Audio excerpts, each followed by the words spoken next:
P&Co Chartered Accountants, we are more than just accountants. We are business advisors, taxation consultants and strategists that specialise in setting up businesses.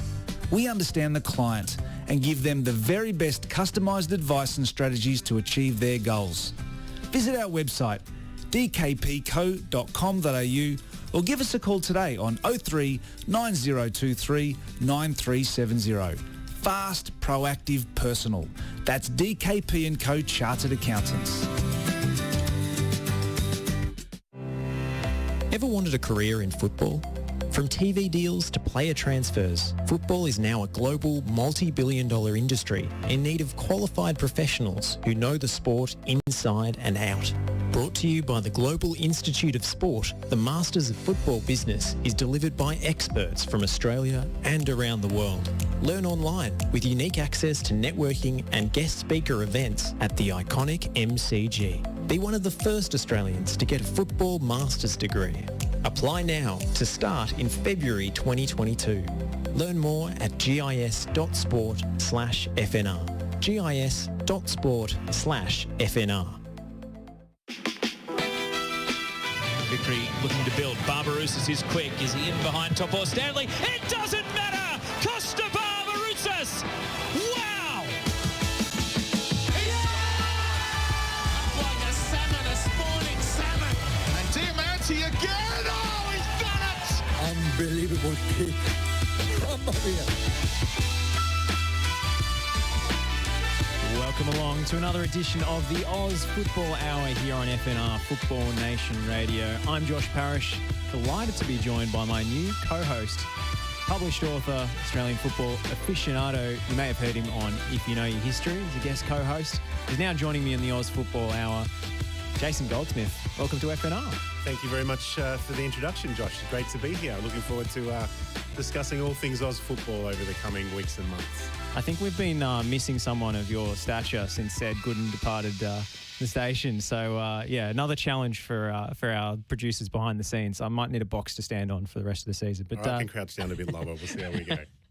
Jason, tell us a little bit about yourself first, your football journey and some of your works that people can read via Fair Play Publishing. Yeah, no problem. Look, not a player at all, but very much an Australian football fan. First fell in love with the game when the Ollie Roos made the Barcelona Olympics many years ago with Ned Zelic's famous goal.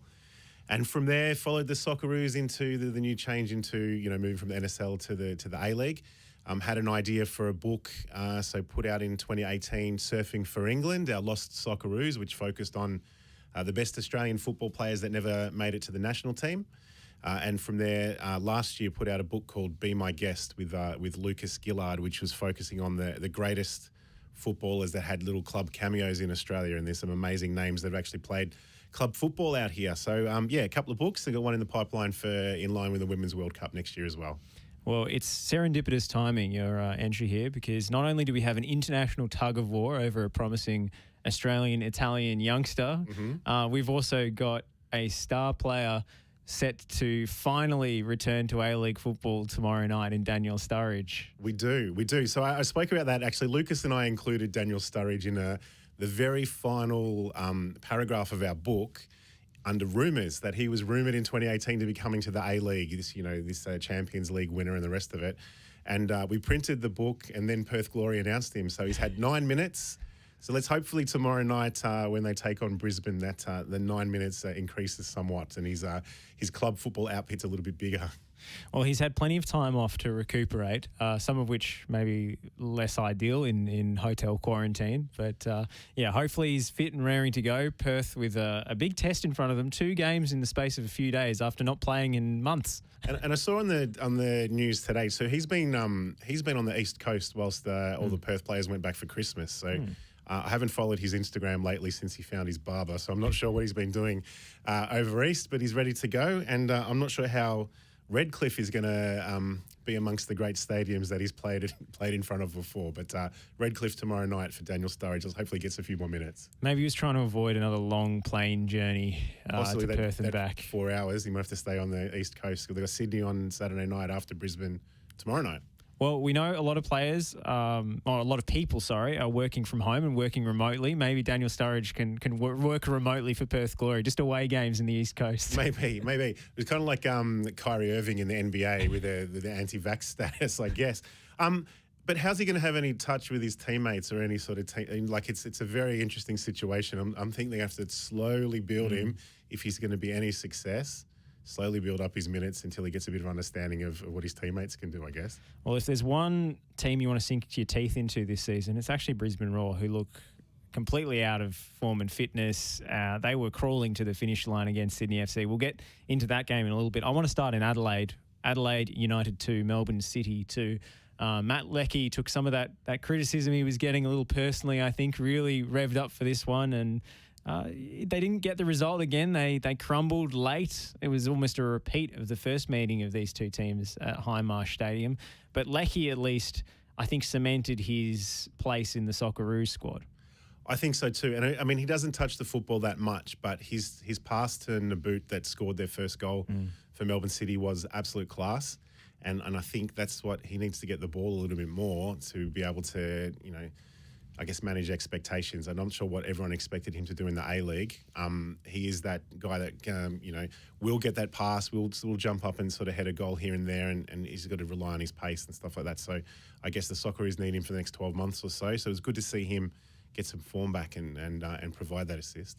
Also, I think encouraging for Melbourne City to see he and Naboot combining for a goal, given how incompatible they've seemed this season. Two players with quite similar skill sets, and I think sometimes you want a little bit more variety in the front line than those two bring. I think so too, and with J-Mac there as well, having those front sort of Socceroos front three, I think the expectations were that City were just going to just bang them in from the start. J-Mac doesn't touch the ball that often when he plays. He's just in the right spots all the time. So having Leckie and Naboot there, getting some chemistry together will be good for the national team. Be also good for Melbourne City, I guess. I think Naboot copped a little bit of slack from the Adelaide fans, though, when he did manage to score that goal. He did cup his ear to the crowd, and then I did notice him, but they didn't show on the replay, that he did lift his shirt. So I'm not sure what sort of jibes the Adelaide fans were giving him. It might have been something to do with his size.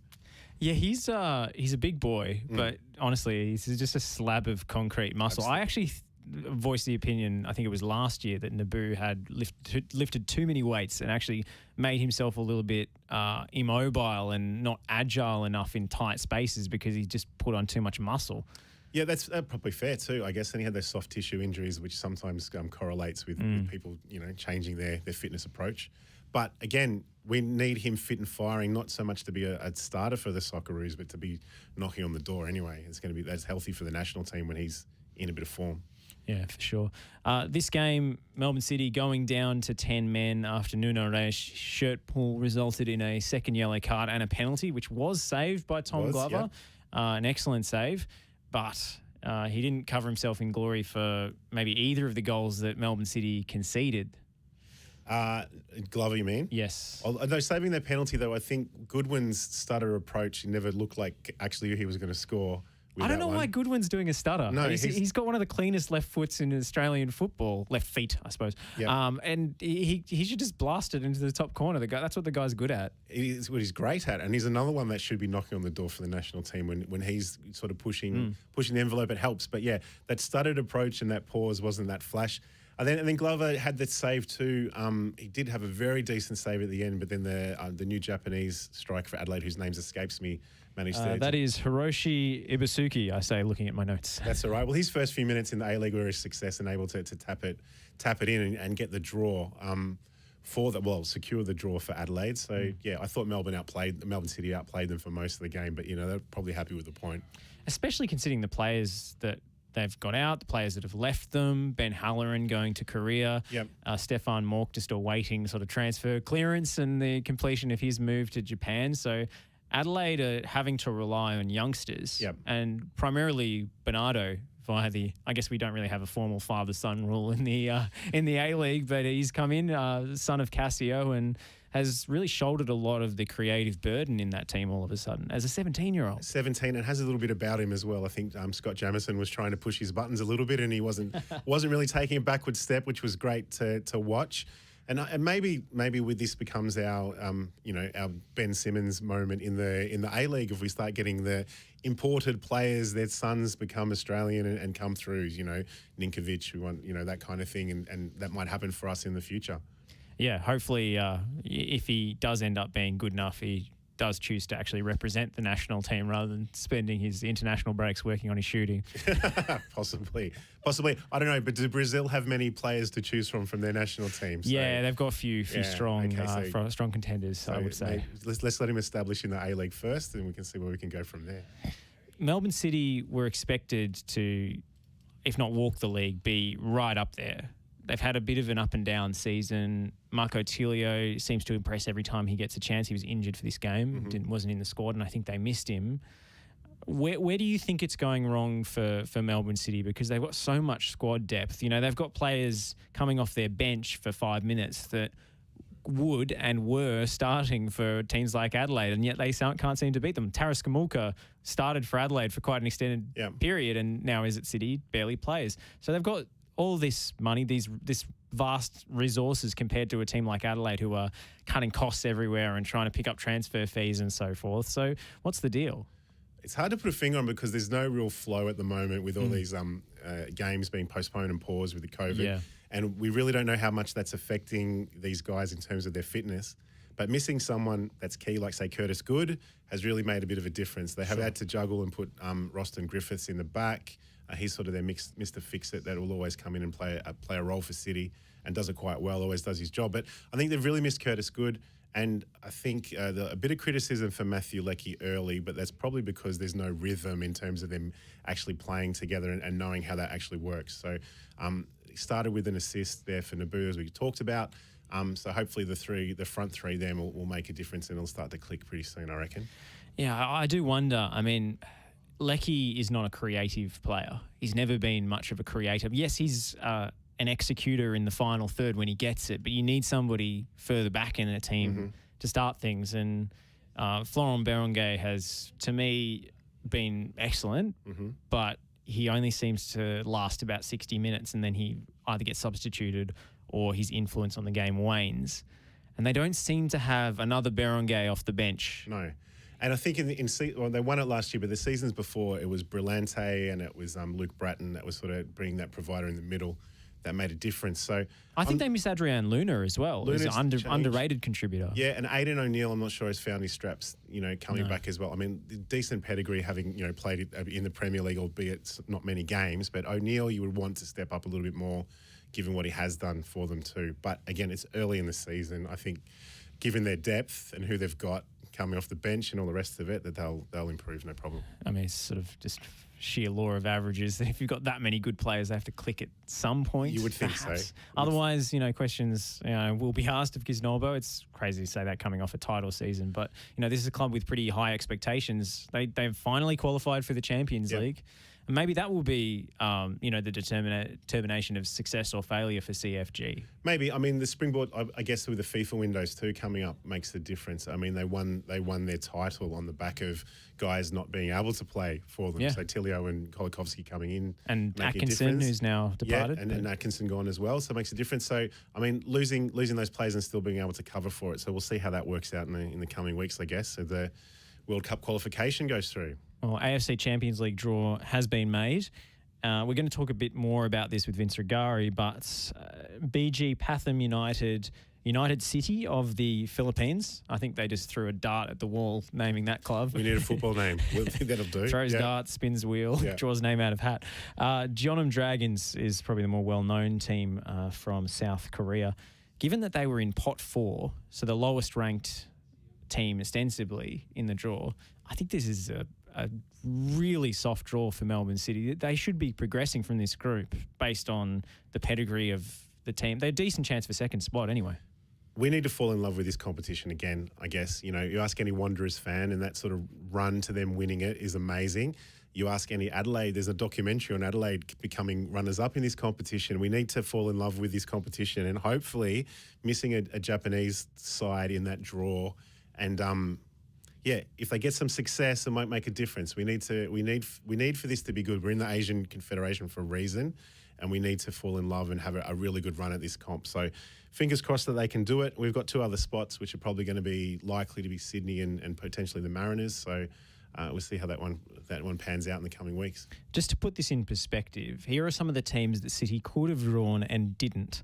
I mean, Kawasaki Frontale is just, the absolute dominant team in Asia at the moment. A team that Celtic have recently gutted with their transfers, but an incredible team in Japan that have put together an amazing run of form in the J League.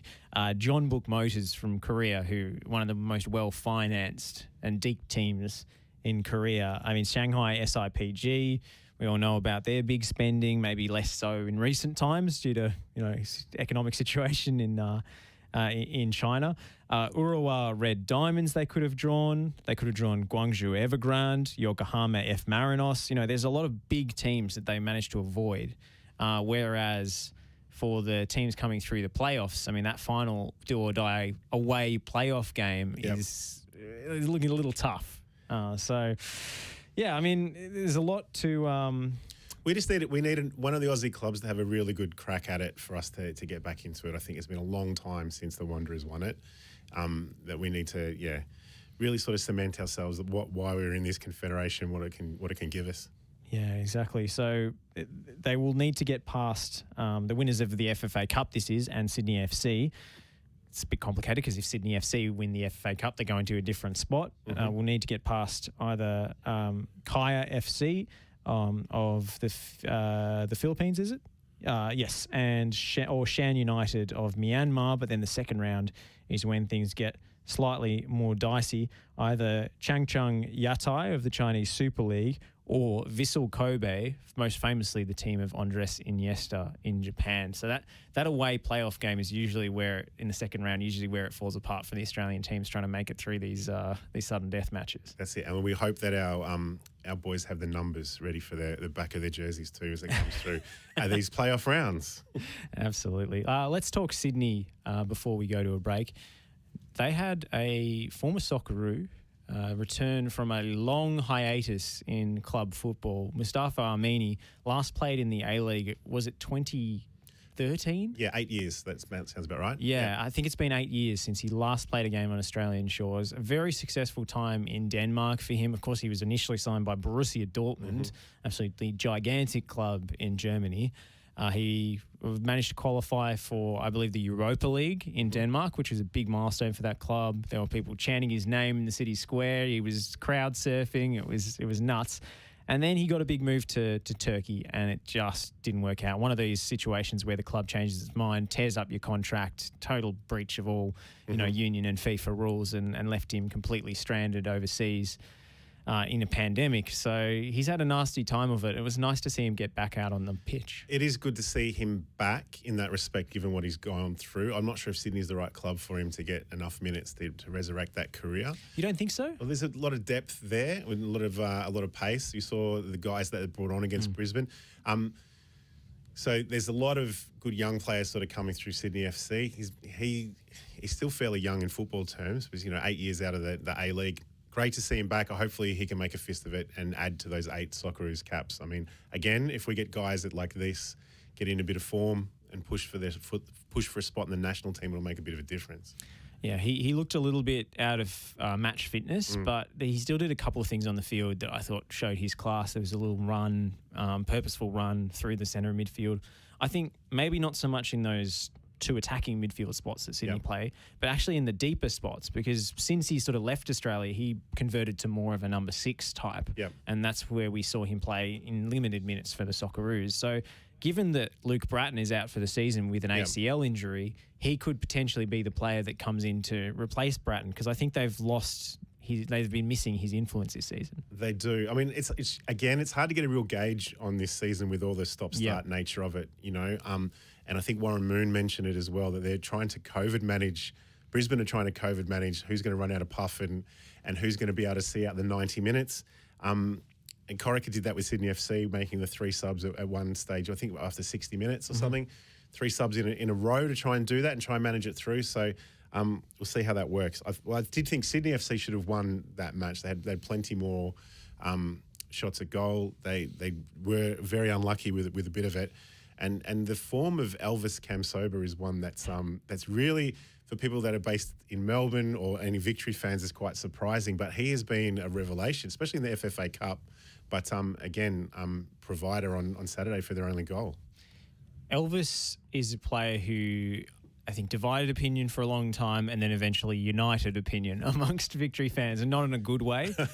His continual failures in the final third to find the right pass or finish off a golden opportunity were a source of great frustration, even if he did frequently occupy the right positions and maybe do good work either defensively or in the lead up to chances. It was just the frustration in being unable to realise all of that good play. But to be honest, I'm not especially surprised that he's playing better in a team where he's given, I guess, a few more specific instructions on what to do. Because he was absolutely devastating for Avondale at NPL level. And honestly, I think a lot of it was a psychological issue that built up over time with the fans getting on his back and just became a bit of a mental stumbling block. Victory were a rabble last year, we've got to remember as well. Yeah. So they've been rabble for 2 or 3 years. They have. But we need and want, especially with National Second Division coming up, we need stories like Elvis Kamsoba to be a success.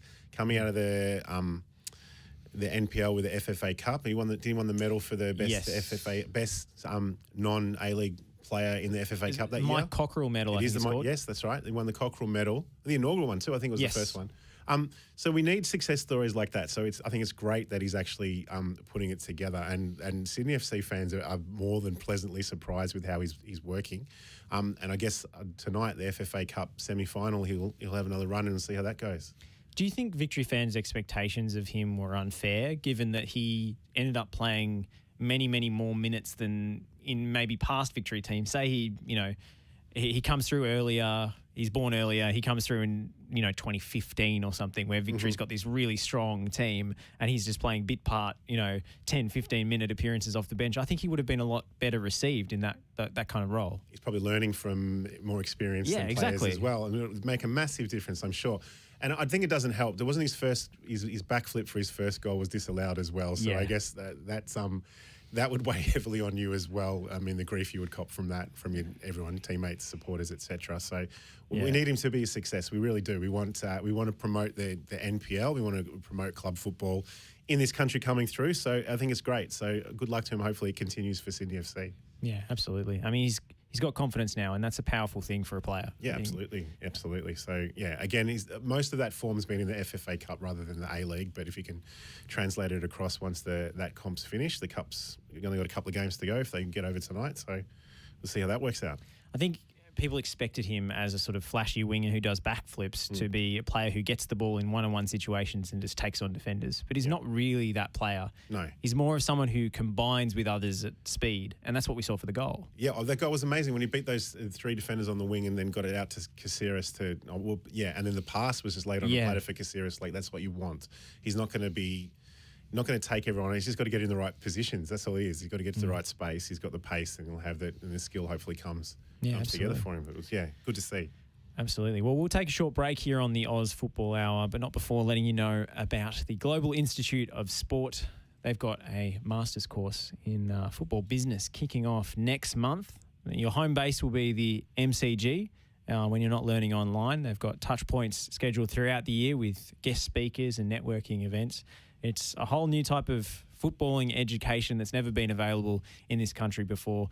They've gone great guns in England and America, setting up campuses at the likes of Wembley Stadium, Etihad Stadium, Miami, Atlanta. So it's a world that, if you want to be part of the world of football business, it's probably the place to go to get your education. GIS.sport/FNR is the link for finding out more about the Global Institute of Sport kicking off in February 2022, the Masters of Football Business. Head on over to GIS.sport/FNR to find out more.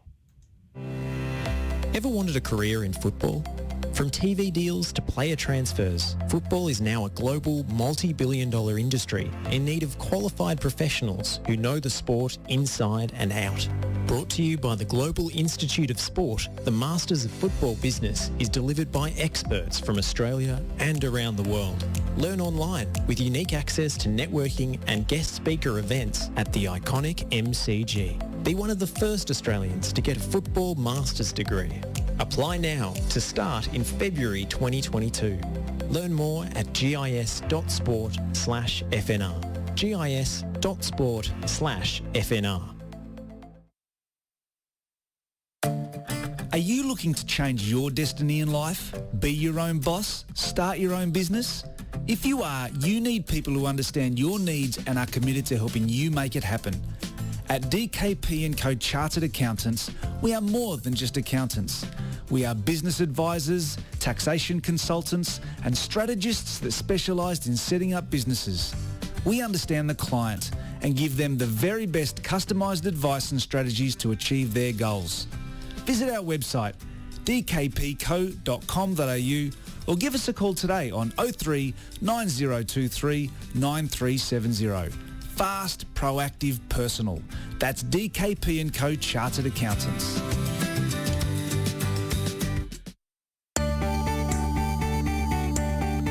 We are more than engineers. We are more than project managers. We are more than surveyors. We are more than infrastructure specialists. We are more than planners. So, who are we? We are problem solvers, providing the highest quality service and results.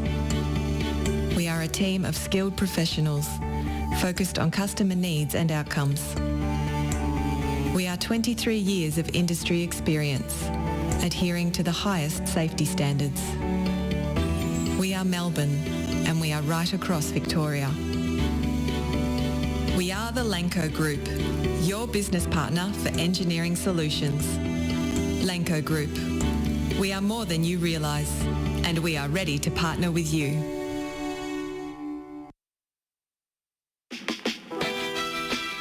Vickery looking to build. Barbarouses is quick. Is he in behind Top-Or Stanley? It doesn't matter! Costa Barbarouses! Wow! Like a salmon, a spawning salmon. And Diamante again. Oh, he's done it! Unbelievable kick. Mamma mia. The Oz Football Hour coming to you on a Tuesday night. And Josh Parrish and Jason Goldsmith. We're supported this week by GIS, the Global Institute of Sport, one-of-a-kind footballing education delivered online and your home base. If you're studying in Melbourne, will be the MCG. It's a unique opportunity, gis.sport/FNR to find out more. Talking of internationals, and I guess the dilemma facing Australian football and Australia as a multicultural melting pot as we are is often about national allegiances and whether some of our quote-unquote homegrown talents will end up representing the countries of their parents' birth. This is something you've covered in depth, Jason, with your book Surfing for England, which, of course, comes from the famous Craig Johnston quote. Playing football for Australia is like surfing for England. That's right. In 60 Minutes, he said that to George Negus, correct? So he never played for the Socceroos. Has since expressed regret about that decision, the former Liverpool star. Those were the days where jetting off on international duty to go play for Australia, especially against, Oceania minnows, was generally looked down upon and less accepted than it is today with the mandated stuff. But we've still got many of the same dilemmas involved. Some of these get overblown, I suppose. The predatory foreign footballing associations trying to steal our youngsters and snap them up as their own. It has happened a few times. What has been your experience, writing this book and covering a lot of these situations in depth? What do you think is the source of this? Is it our own insecurity as a football nation that we're not producing enough? Is it to do with, I suppose, the lack of luster and prestige that the Socceroos hold? Not so much anymore. I think we're scarred from the Croatians. So I think with Joe Simonic playing over 100 games for Croatia, he was born and bred in Canberra. He came through the AIS. Came through the Australian tax-funded AIS, right? So himself and Ante Seric, who played for Croatia, and then Joey Didalica as well was in the squad. So I think there's still that. That's the one that stings the most, because Craig Johnston and Tony DeRigo basically didn't play for Australia because there weren't windows for them to do so. But if you're coming into the 90s, you have the opportunity to play for Croatia, you're going to take that over Australia as a football point of view, because you've got the Euros, you've got a bit more opportunity to do something. So at the moment, we can't really point the finger, because we had 3 members of the current Socceroos squad that never even set foot in Australia before they even played. So if you talk about Marty Boyle and Sutar and Fran Karacic, we've gone back and recruited those guys based on heritage, and some of that heritage is quite, in terms of Karacic, is quite small. You know, his father's Australian born, but he's all Croatian all the way through. Yeah. So I guess the furor at the moment, and we talk about some players that show a little bit that we think that they want to play for Australia, but Australia, they actually can probably have more of a chance to play in a World Cup if they come to us now than they would for some of these other stronger football nations. But I think there's just a hysteria that we're not producing quality Socceroos like we used to. And if anyone's got a sniff of a connection to a big European club, then we want them straight away. So you're talking about, Alex Robinson, you're talking about Cristian Volpato, and even to a lesser extent Liam Chipperfield over in Switzerland as well, Scott's son. So these are the ones that everyone's like, we've got to cap them, but they haven't really done so much to earn those caps. So we'll see. It is in some ways a bit of a zero-sum game with, national associations trying to find, the shred of Australian or whatever country they're representing, shred of national heritage that they can go and recruit somebody. Obviously, Graham Arnold's done his fair share of Ancestry.com deep diving, as you mentioned. What do you think Australia has to do better to attract these players? Or is it simply just a figment of the media's creation that, a player like Volpato or like Robertson, who haven't even really played that many senior games, are treated with such reverence just because they're playing at well-known clubs in the youth academies? Yeah, well, Robertson's a different story because his father and his grandfather were Socceroos, right? Yes. So we want to claim that's the kind of person you want to play for us, but he is eligible to represent 3 or 4 different countries, and he's on Man City's books and he was on Man United's books. So in terms of having someone with an Australian heritage or background that's on a big club like Man City's books, that gets everyone excited and get the juices flowing. But he hasn't done that in anything in senior football that would warrant getting him into the Socceroos that I can see yet. He's only a kid. Cristian Volpato is another story because obviously Italian heritage. Sydney FC and Western Sydney Wanderers youth setup didn't quite work. He went to Italy, but apparently grew 6 inches when he was and he's on Roma's books. And now he's on the bench for Mourinho. Again, he's hardly played though, but it's just because he's on the books at Roma and he's 18 or 19 years old. We're all getting excited saying we're going to lose him to Italy. I'm not sure an 18-year-old that's played 1 game for Roma is on Italy's radar. Not in the senior team anyway. I think because he was invited to come to one of the junior squads and Roma wouldn't let him go, that's when the uproars happened. It might be a little bit of a beat up. Yeah, the alarm bells started ringing, but I mean, what is the answer here? Is there something that FFA, or Football Australia as they call themselves now, is not doing to attract these players, to get them into the national fold and the youth teams, as opposed to other federations who do their business more efficiently and effectively? Well, it's a good question. It's probably our youth setup, to be honest. We don't have an AIS or anything like that identifying this talent for us early enough to warrant that. There's no real junior setups within the A-League teams that would warrant, that kind of, I guess, talent identification early enough. So we're finding out about these guys a little bit later, and then we're just getting extra links now, following through, like the Boyles and the Sutars and the Karacic's, that I've got Australian links that we can try and approach them. That's just, for us, I think, is just a stopgap to it's just a Band-Aid over our youth development at the moment. If we change that setup, then it's a different story. Then we would know Volpato is actually good, and then he's going to grow 6 inches when he's 17 or 18 and stuff like that. So, yeah, it probably starts from the top. Predicting young players and how they're going to turn out as senior footballers, I think people think it's a lot more straightforward than it really is. Players can come on leaps and bounds in a very short space of time when they're still developing physically, as you say. Well, I think I heard you earlier this week and your colleagues talking about Daniel Arzani. Had the same thing with Daniel because he was born in Iran. They were going to cap him. We needed to cap him. As it turned out, he was that pinch hitter off the bench in the 2018 World Cup that we needed because he provided that spark. But he hasn't done really anything at club level since doing that. So that was, again, another 18-year-old that's a starlet that's going to have that opportunity. And then what's going to happen for the rest of his senior career, it's hard to say. I think the thing that makes this Volpato situation such an irresistible storyline and he becomes such a lightning rod is because he was turned away from A-League youth systems, A-League youth academies. And in some people's minds, that says something fundamental about what's wrong with Australian football youth development, that we couldn't see that this guy was going to be a star, even if we don't actually know he's going to be a Correct. star. I mean, and then it's like, the guy's got a chip on his shoulder because, Australia snubbed him, but, Italy embraced him. I mean, that's just the narrative that they're giving to us. Whether or not that's true, who knows? We don't know what he's going to be like as a player.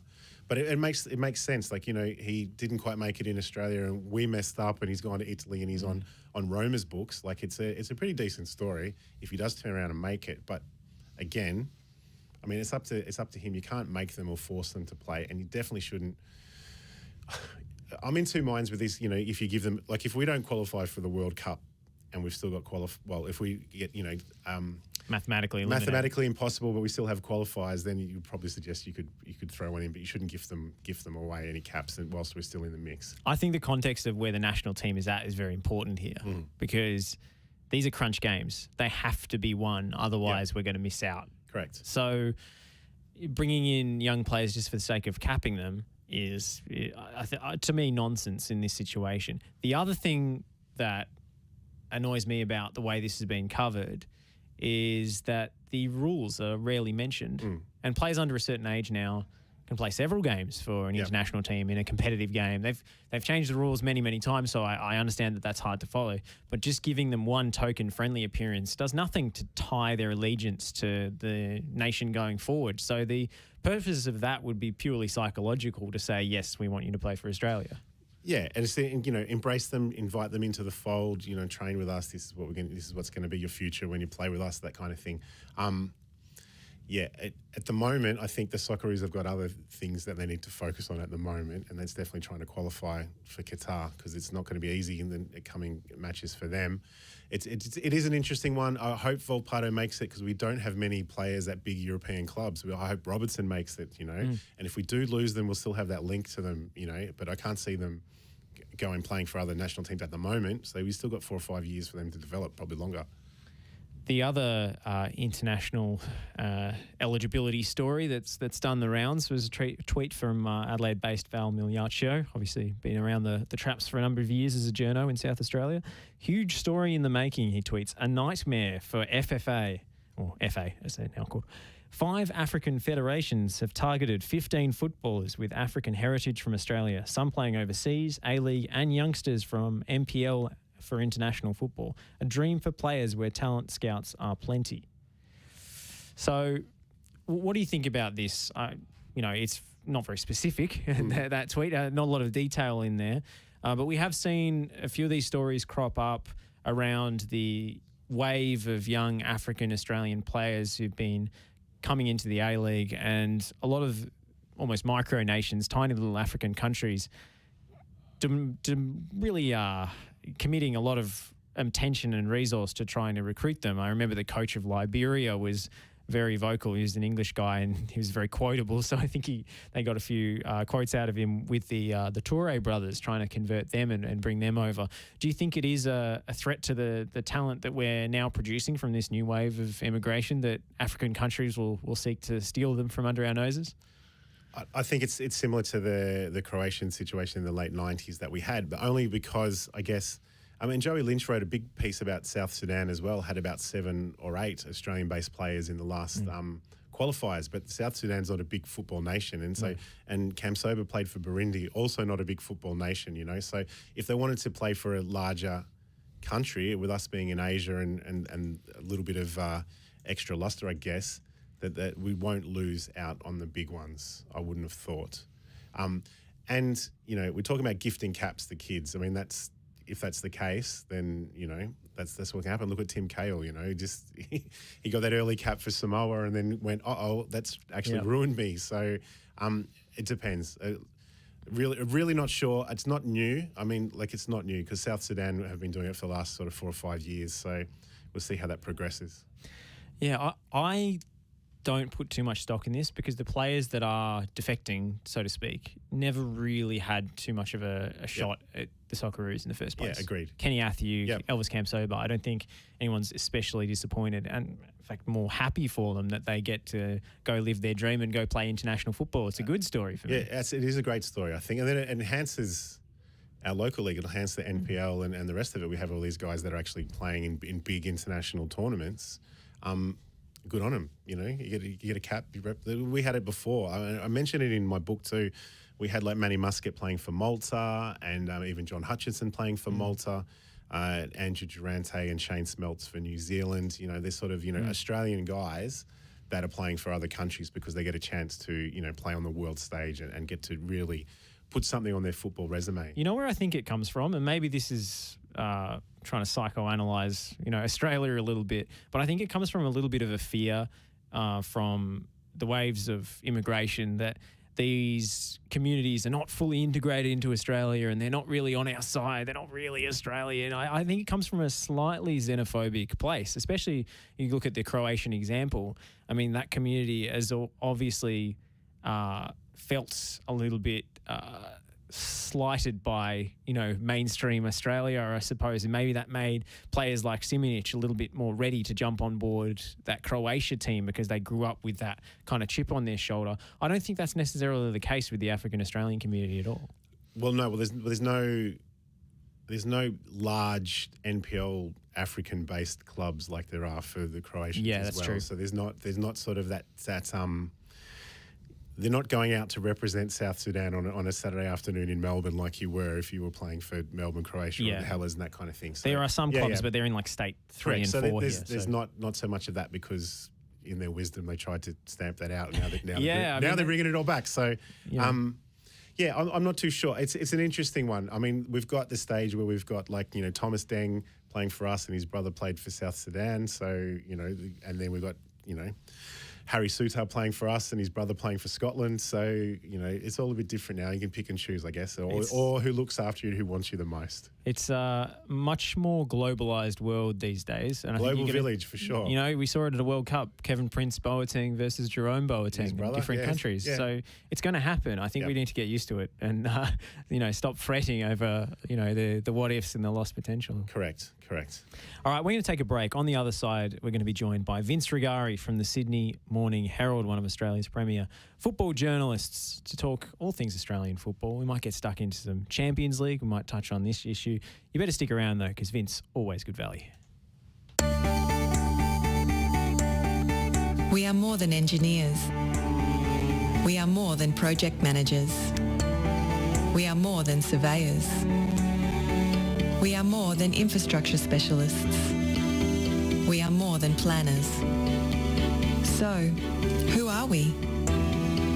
We are problem solvers, providing the highest quality service and results. We are a team of skilled professionals, focused on customer needs and outcomes. We are 23 years of industry experience, adhering to the highest safety standards. We are Melbourne, and we are right across Victoria. We are the Lanco Group, your business partner for engineering solutions. Lanco Group. We are more than you realise, and we are ready to partner with you. Ever wanted a career in football?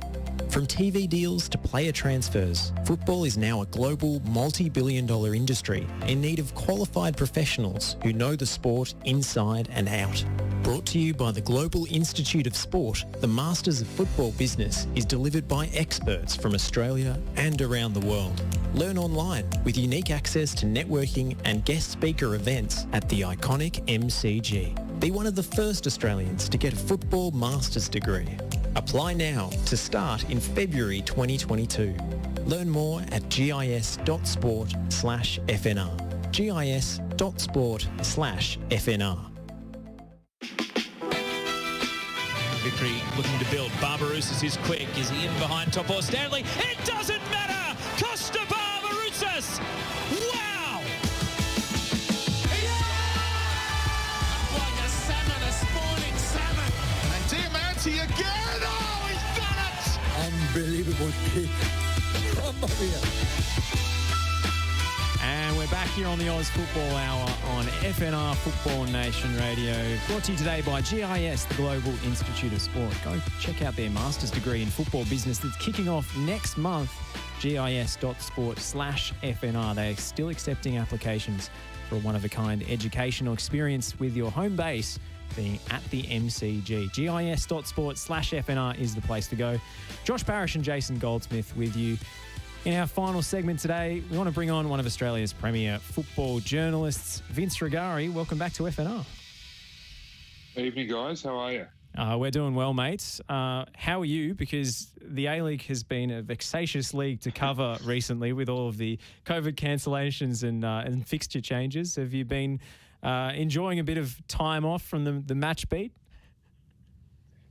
Yeah, sort of. I felt lost, to be honest. It's very weird and unsettling to not know when things are on and all that sort of stuff. I was somewhat lucky. I had 2 weeks off over Christmas, so it was only the last sort of week and a bit that I've actually felt the full force of all these postponements. But I just hate it. And what I hate more than it is I just want a list of all the football matches that are happening next in Australia. I just want a long list that keeps getting updated, that is easy to follow. No one can provide me with this list. I'm very disappointed. It only came out today, didn't it? This week's A-League round came out, today or yesterday? So to find out how many games are coming up and who's playing who and the rest of it.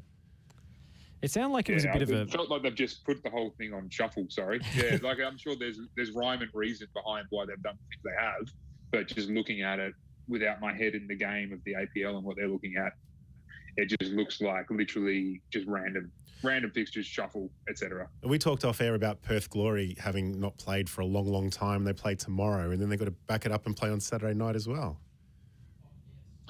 Yeah, I'm sure Daniel Sturridge will be completely fine throughout all that as well. Yeah, it seems like the perfect way to bring him into the A-League, right? Yeah. But how's he going to go at Redcliffe, you reckon? How's that going to rank in terms of stadiums for him that he's over his career? Yeah, probably towards the lower end. Although, to be fair to the Redcliffe Dolphins, it's not a bad little ground there. But I reckon for Mr. Sturridge, it's going to feel like the fifth round of the FA Cup or something like that. And I dare say it's going to be pretty empty on a Wednesday night too. So hopefully the Royal fans can get out there. It'll be great fun seeing him actually have a run around, because watching him in that first Glory game where he did get on the park, people have their opinions about marquee signings and whatnot, and is that something the A-League should do?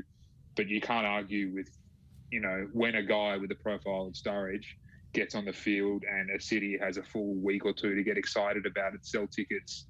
I mean, there's nothing like it. We're probably not going to feel that same vibe tomorrow night for obvious reasons. But I hope that Sturridge can get a bit of a run on here, and I think he's got some games coming up in Sydney in the next few weeks too, which I know there's a lot of Liverpool fans in Sydney who will come out of the woodwork to see him. That's good. How many minutes do you think he'll get tomorrow night? This is like a raffle show. Trying to pick that one. I feel like the correct way to go would be single digits. Yep. I think anything more than that is probably a little bit ambitious. What's the over/under? 7? Yeah, I'd say something like that. Yeah. So it's hard given the sample size that we've had, the small sample size. We've seen the most of Sydney, Brisbane and Wellington. City and Victory up the top end of the table as well. Which team have you been surprised by pleasantly this season so far, Vince? Newcastle is almost a cliched answer at this point. Everyone, even though it's felt like about 3 years since we've last seen them play, they were so good in the early parts of the season. So I've been really impressed by them, although surprised maybe not. Like, I knew it was going to be a rocks or diamonds type season for them, but I had a feeling there was going to be something brewing there. So that is not so much surprising. Well, you know who has been surprising for me, and I feel like we haven't talked about them a whole lot, mostly because they've only played 5 games. But the Mariners, I think they've been really good. I think, we go into every season almost expecting the Mariners to finish bottom, and we expected them to bottom out again this season. Especially after Stage went and a few other key players who were in that team that did so well last season left as well. But I've been really impressed by them. I think, and from memory, and again, I'm going to the back reaches of my memory here because these games were so long ago, but I feel like in one or two of the games they lost, that maybe they deserved more out of them. And I just feel like there's some really good, exciting young players who have got some serious futures in the game in that team. I'm super impressed with Jacob Farrell at left back. I think he's very, very close to being the league's best left back already.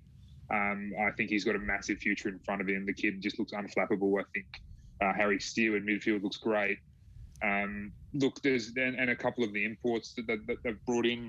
Moresh has shown a couple of signs, has he? Maybe, or is that maybe my memory failing me after so long? He hasn't convinced me yet, Vince. I think he had one good game where he scored, and I don't know. He's flitted in and out. I think Cy Goddard, certainly in the sort of first halves of games, he seemed to run out of steam in the second half, but he looks a tidy player at least.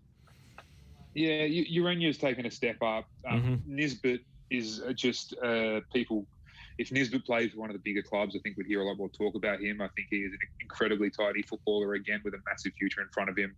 I like seeing him in the hole doing things where he can use his sort of small stature, small turning circle, good close control to his advantage. And Bozanic is just, still one of the league's best midfielders. I like what they're doing out there. I like that there's young kids who are being brought into the team and acquitting themselves well, like Hall at centre-back. I think he's done pretty well too for a guy who's just been thrown in there where Ryan Tongic should be playing. All in all, I think when you think about the Mariners, you think about what we expected after the departures from last season and just the general nature of that club, the owners, the stuff we heard last year about Mike Charlesworth wanting to sell the club and relocate them to bloody North Sydney, all the shenanigans that revolve around the Mariners. I certainly didn't expect them to have been as good as they have this season. Now, granted, they've only played 5 games. So, this could all change very soon. But I like what they're doing out there. Talking of Nisbet, I think we've seen the kind of upside for a player like him in Cammy Devlin, who's won over hearts and minds, if you don't mind the pun, over in Scotland. You wrote about him recently and chatted to him as well. Do you think he's in the frame for the Socceroos coming into this international break? And who else do you think we could see break into the squad? I'll be shocked and disappointed if he's not in the squad. I don't think we have many midfielders or defensive midfielders who are playing that well, that consistently. I know it's probably only a dozen or so games he's played for Hart, but I mean, you just sense that the kid's got levels in him. Ange saw it. Ange told him after the game that you've got levels in you. After that Celtic game, where there was that great picture in the article that I wrote from the Hearts club photographer out there. It was a great little snapshot of Australian football in Scotland there. I'd have him starting, to be honest. Jago's been okay. Irvine has been. I certainly prefer Irvine further up the field for the Socceroos, or coming off the bench in an impact role, bombing on into the box late and all that sort of stuff. I think Devlin, next to either Aaron Moy or Aidan Trustic, feels like a great midfield for me for the Socceroos for these coming games. I think we need to blood Devlin into the international arena soon. In terms of other players who will come into the squad from outside the sort of names that we've seen in the last couple of windows, it's slim pickings, I feel like. I mean, I feel like this is the group that we've got at the moment, and I'm not sure who can come in and do a job. But one name I will throw out there that I don't think really has been in the conversations at all, Ben Halloran. Now, I know he's just left the A-League, and I know he's not played a game yet for his new team, I don't think, but I've always liked him for Adelaide United. He does things out in the wing that, I mean, you look at the wingers that the Socceroos have used in recent times. In Awa Mabil, I don't think he's been playing regular football in Denmark.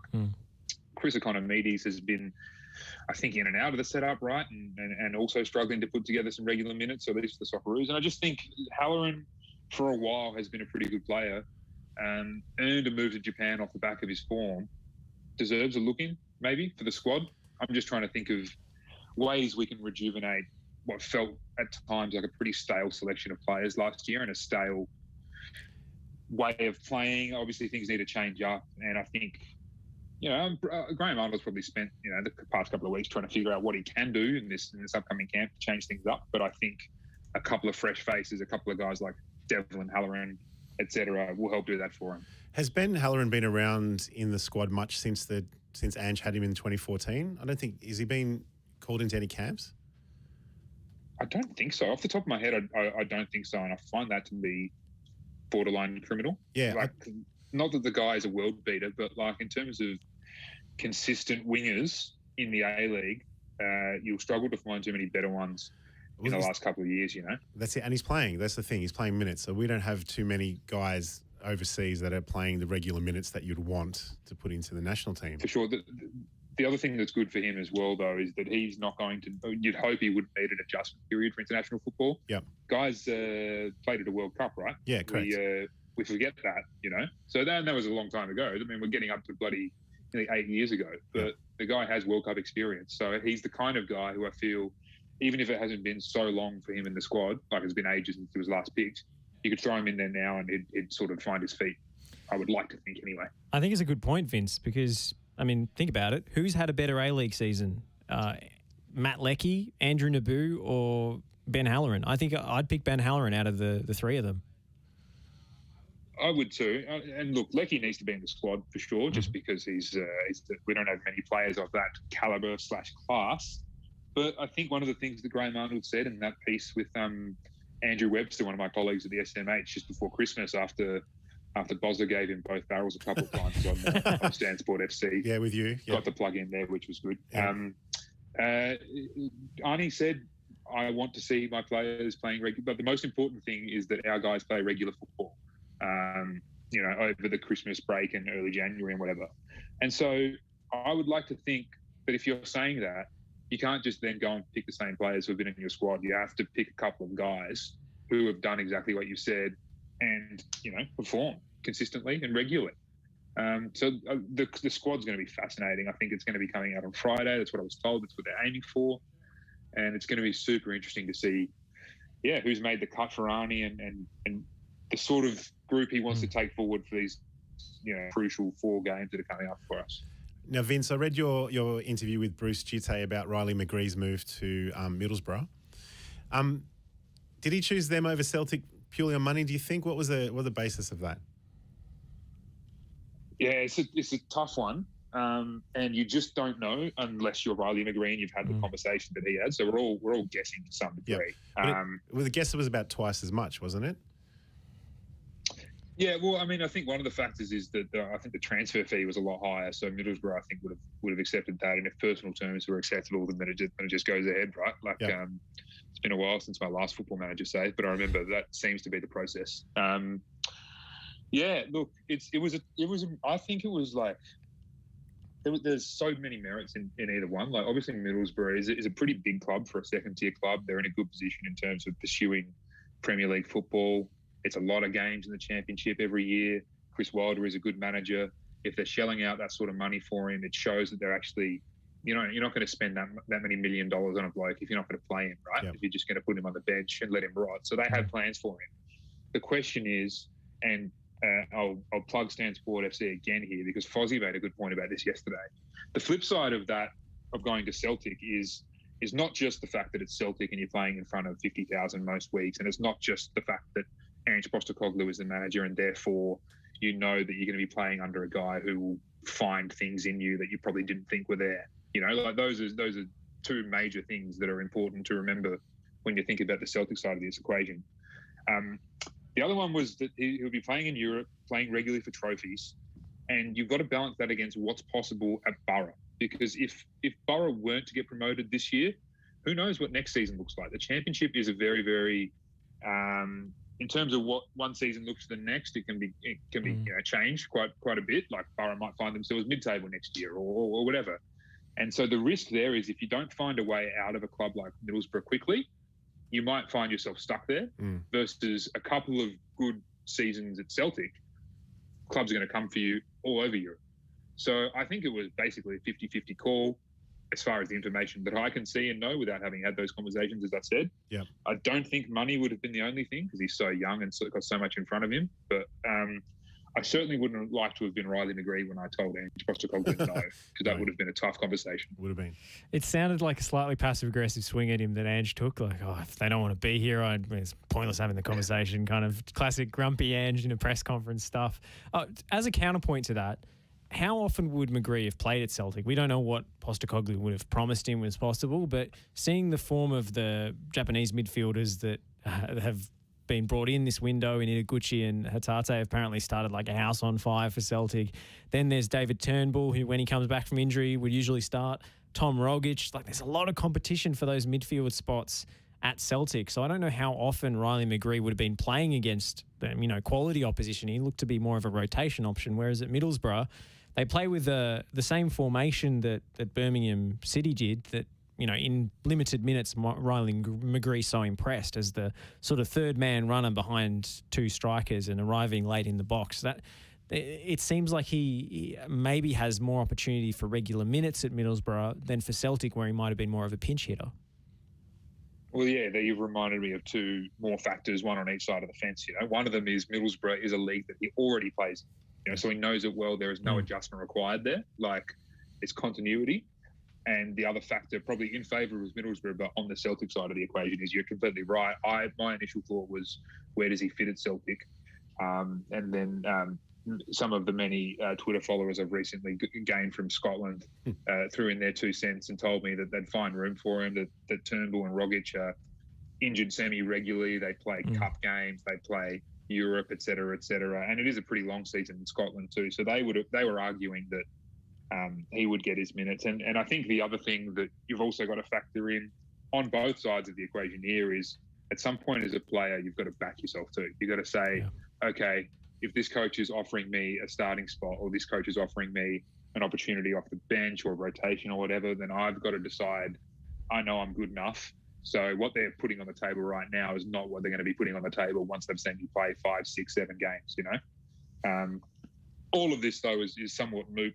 As I said, that, we don't know those conversations and the factors. And look, I look forward to hearing from Riley at some point in the next week or so, because I would imagine he too is going to be in that Socceroos squad. And to be honest, I'd really think about starting him or putting him somewhere very, very, like as one of the first subs off the bench, because I think one of the things that Arnie hasn't been doing in the last few windows is picking players who are high on confidence and high on form. I would have definitely had McGree more involved in that Saudi Arabia game, because he was coming off a really, really hot spell for Birmingham, the spell that made, those fans fall in love with him and wanted to sort of kidnap him so that they couldn't fly out to the US and that sort of thing. Yeah. So I just reckon we don't have such an embarrassment of riches in the Socceroos, where I feel like you just have to pick a player who's playing that well at that moment, because you never know that, assuming they fit into your system and what you want them to do on the field, you might just get that extra little boost that you get sometimes from players who are red hot, got that confidence flowing. So McGree, if we're going to talk about fresh faces in the Socceroos coming up, I know he's been involved, but I'd like to see him more involved, certainly in the next window. Last thing before we let you go, Vince, AFC Champions League draw has been made. Obviously, there are playoffs for Sydney and an as yet unnamed FFA Cup winning team, or highest finisher behind Sydney if they win it. But Melbourne City have been, in my view, gifted with one of the softest draws possible, considering they were coming out of pot 4. BG Pathum United from Thailand, Jeonnam Dragons of South Korea, and United City of the Philippines, which on paper looks like a pretty favourable group, given that Australia's fallen behind Thailand in the coefficient, given that we're going to only have one automatic spot next year and desperately need to climb back up those rankings. How important is it that Melbourne City make the most of this draw? Super important, and especially because Melbourne City feels like a team, that could do well in Asia. Like that, I know this season they haven't started as well as what many of us expected. I think COVID going through pretty much the entire squad's got a lot to do with that. But there were times last season when Melbourne City were playing just some really scintillating football, and it felt like to me at least, it felt like football that would hold up in Asia. potentially. It was methodical, and it was just it was cutting through A-League defences at will at times. And you look at this group and you think if Melbourne City can bring their best to this group, then there's no reason why they can't finish second, if not top. You know? We should be expecting. I mean, United City FC, worst name in world football, but they used to be Cerros Negros, who obviously beat Brisbane Roar in that infamous number peeling game a few years ago. The Roar should have won that game. So, I mean, City should be expecting to beat United City FC. Tell you what, I would hate to be writing a match report for United City FC versus Melbourne City, because which team are you referring to as City? That's a nightmare. I reckn you just go with UFC or UCF actually versus CFG. Maybe you just go full acronyms. Yeah. And look, I can't say I've watched a whole heap of Korean or Thai football in recent times, but I mean, I'm assuming a strong A-League team should be able to compete with strong Thai teams, and we know from history that we can jag ones over Korean teams from time to time. I think City should be really, really excited for it, and I think Australian football fans should be swallowing the instinct that wants them to see City Football Group teams fail, because it is in Australia's best interest, as you said, Josh, that City do well here for our coefficient. Well, I'm sure there'll be no Victory fans, cheering against City, because for the good of Australian football, they need to. No, never going to happen. They will delight in any shout and float possible if City fail. Vince, we've got to let you go and wrap the show up, but thank you so much for making the time to join us here on the Oz Football Hour. Pleasure as always, guys. Take it easy. Thanks, Vince. Vince Rugari of the Sydney Morning Herald. Go on over to the to his Twitter feed at Vince Rugari, or head on over to the Sydney Morning Herald website to find his writing. Look, if you're listening to this show, you're probably reading Vince's articles as well. Let's be honest. Jason, we got to go, but thank you so much for joining me and making your FNR debut. Been great fun, Josh. Looking forward to next week already. Victory looking to build. Barbarouses is quick. Is he in behind Top or Stanley? It doesn't matter. Costa